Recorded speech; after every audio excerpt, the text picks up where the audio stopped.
বিশ্বনবী বললেন সাইয়্যিদুল আইয়াম, leader of the all days in the week.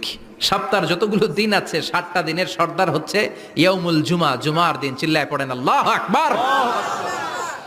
তার মানে বছরের শ্রেষ্ঠ দিন আরাফার দিন, বছরের শ্রেষ্ঠ রাত কদরের রাত, শ্রেষ্ঠ মাস রমজান মাস, আর 7 দিনের মধ্যে শ্রেষ্ঠতম দিন হচ্ছে জুমার দিন। কোন দিন? জুমার দিন।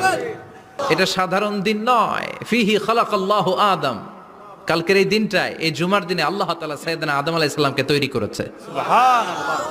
বিশ্বনবী বলেন লাম্মা খালাকাল্লাহু আদম ওয়া কানা তুলুহু 60 যিরাআন, আল্লাহ তাআলা যখন আদম আলাইহিস সালামকে তৈরি করলেন 60 হাত লম্বা করে তৈরি করলেন। সুবহানাল্লাহ। আর আমরাও যারা জান্নাতে ঢুকবো আমাদের আকৃতি থাকবে 60 হাত লম্বা। মজা করে সুবহানাল্লাহ পড়তে পারলেন না? আল্লাহ সাইয়েদনা আদমকে তৈরি করলেন এই জুমার দিনে। আবার সাইয়েদনা আদম আলাইহিস সালামকে পৃথিবীর বুকে তিনি পাঠিয়ে দিয়েছিলেন এই